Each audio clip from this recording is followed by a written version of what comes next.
Мен кей кезде ойлаймын енді жалпы біз қазақ халқы ұлылардың ұрпағымыз ғой. Мына соңғы кезде біз сөзге шорқақтау болып бара жатырмыз ба? Мына енді той қазақтың қазынасы дейді. Біз тойға, қуанышқа барғанда қазір тілек айтудан қалып бара жатырмыз, тек киім дайындаймыз. Өйткені тілек айтқызбайды, 20-30 адам шығарады, ішінен бір адам сөйлей салыңдар дейді, соған үйреніп қалғанбыз. Ол 20-ның ішінен сөйлейтін адам таппай тұрамыз. Сен айт, көке сен айт, маке сен айт, қой, мен тұрғандан ойты, өтші сен айт, сен байтын. Сол уақыт кетеді. Мен мысалы үшін тілек айтқан кезде адам кейбір сөйлейтін кісілер бар енді. Бүгін залда да отырмын, Бекболат ағаларымыз мына жалпы қазақ халқы туралы сөйлесе де, тілек айтқан кезде де бір адамға қарап тұрып сол кісінің мақтаған кезде, сен туралы айтып жатқан кезде ішіне ойлап қаласың, қой мынау мен емес деп бар ғой, кәдімгі соншалықты жеткізіп айтады енді. Біз қазір тойға бара жатқан кезде кейбір ағаларымыз қайда кетіп жатырғанын білмейтіндер бар ғой. Кім той деп, бір құдалардың той дейді, киініп берші, қайтасың шарбонға бір. Киініп аламыз, автопилот, күнде той ғой бізде жаңағы. Барып, сосын столға отырып аламыз да, кімнің тойында отырық шаруамыз жоқ. Жерімізді айтып, ұруымызды айтып, бір-бірімізді қарылысып отырамыз. Ан жақта болған сенің аталарың, біз мұн жақта болғанбыз. Ой, тұра түс, сен мұн жақта. Жоқ, сен тұра түс, біз мұнда жақта болғанбыз. Бір аталар как будто үстінен қарап тұрған секілді бар ғой. Соншама қалғанып атамыз да дымымыз қалмай. Сосын тілек беріп отырған кезде, сол кезде барып есімізге түсіп кетті. Тойда отыр екенмін ғой деп жаңа. Қайырбек, Мұрат деп жатқан зірк ете түседі. Мен айтып жатырмын дейді. Я сіз десең ортаға шығып кетеді ғой кейбір ағаларымыз. Ауызда ет. Тойдың ортасы болды, тамададан сұрақ қояды. Жастардың аты кім дейді ғой. Сонда банадан бері қайда отырмын деп ойлайды екен деймін да. Сосын біз тілек айтқан кезде дайындалмайтынымыз соншалықты, өзіміз не көрдік, қандай проблема бар, соны жастарға айтады екенбіз. Жастардан бастайын, сол жастардың достары 20 мен 25 жас арасындағы жастардың тілегі. Қазір олар тілек дайындамайды, ешқандай киім дайындайды нағыз солар. Жігіттер жағы бірдей бабочка, қыздар бірдей түс көйлек киіп алады, фиолетовый, қызыл, өздері қуып жүреді, тілек жоқ. Бүкіл Қазақстанның жастарының тілегі мынандай. Ортаға шығады, шұбырып. Мұрат, Айгуля, вы замечательная пара.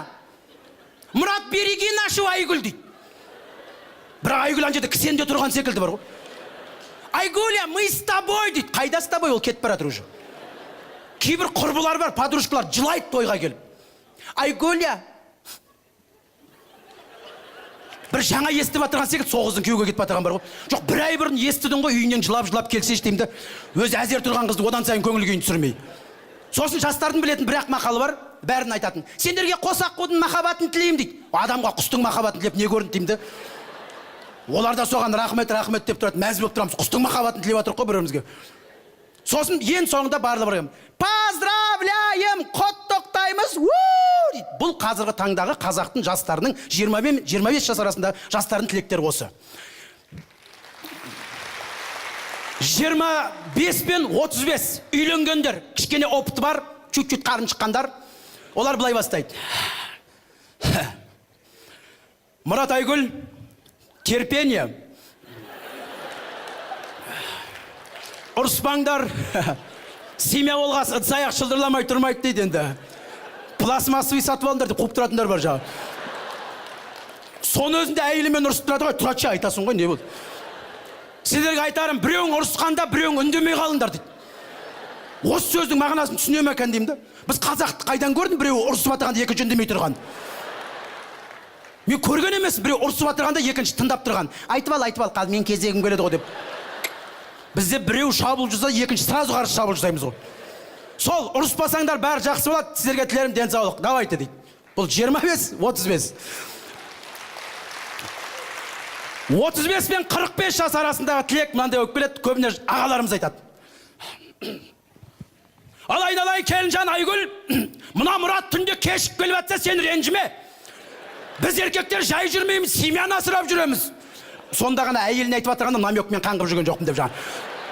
Сол, мен саған айтарым сол, ана күн келеме, қабағың ашулы болып шай бер, жақсы ма? Сосын Мұрат, бүгіннен бастап өзің ұстап ал. Осы үйдің отағасы сен. Өзі беріп қойған, ана қайталамасын деп жатыр ғой жаңа. Давай Мұрат, қысылма, қаздан бастап өзіңдің осы үйдің еркек екенін сезін сен енді да. Ал осы айтайын дегенім. 45 пен 55 жас арасындағы аға жеңгелердің тілегі маған өте қатты ұнайды. Ол жастағылар келін түсіргендер. Өшін кімнен аларын білмей жүргендер. Оларға тілек бермесең тойда бәле қаласың. Өйткені ол кісілердің тойға келгендегі бір миссиясы бар. Ешқашан олар күйеуге шығып жатырған келінге тілек айтпайды. Апаларымыз ана жерде отқан өзінің келініне айтып жатыр. солай өшін алмаса басқалай вариант жоқ жотым. Ортаға шығады, келінге қарап тұрады, бірақ адрес мын жаққа. Айналайын келінжан, мына екі жақтың әке-шешесін бірдей сыйла. Өз әке-шешеңді қалай көресің, Мұраттың әке-шешесін солай сыйла. Не ол келе сала енесінің баста шығып алады деген. Ондай келіндер бар.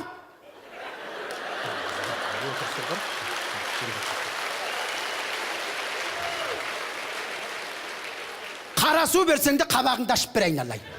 Сол айтайын деген. Микрофон тамадаға береді, әл сөйлеп бардады. Отырсың аш, құда құсап төрге шығып атты, адам жыртып барқам түгіді. Ан жерде келін бала ұрысып отыр. Айттым осы апындар барға жерге біз бармай қойшы, вечный мен айтады. Маған айтып отыр, кім айтып отыр, олар қырылысып отыр бірімен. Одан жоғары 55 пен 65 жас арасындағы аға жеңгелеріміз тілегі ұнайды. Ешкіммен қырылысып жүрген жоқ. Өздерімен өздері. Нағыз тойға келген кісілер солар. Ешкіммен соғысып жүрген жоқ. Олар келінді я жеңгендер, или конкретно жеңіп қалғандар уже бір.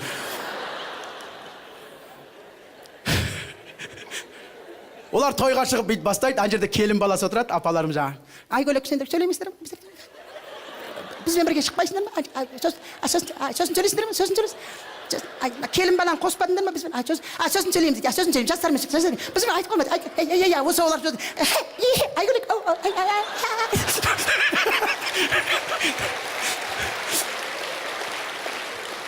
ан жерде келін отырады бейт, көк бөтжан. Айта берші, мама, айта берші болды.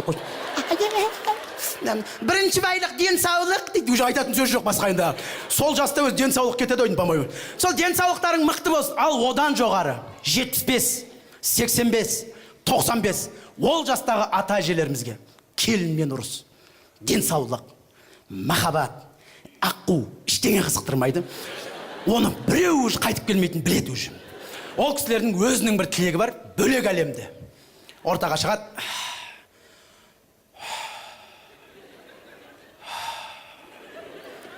Сана біреулерге дүзек бетеді.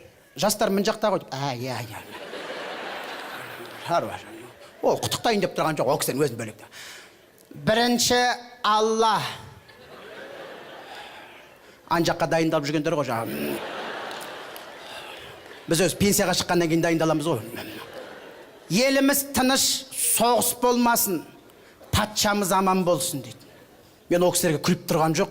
Ойлап отырсам, ең нағыз тілек сол кісілердік секілді. Бірінші Алла, еліміз тыныш, соғыс болмаса, патшамыз аман болса, татулық та, махаббат та, аққу да, денсаулық да барлығы болады секілді. Барар жерімізге әрқашан айтар тілегімізді дайындап тұрсақ, дұрыс па деп ойлаймын. Рахмет!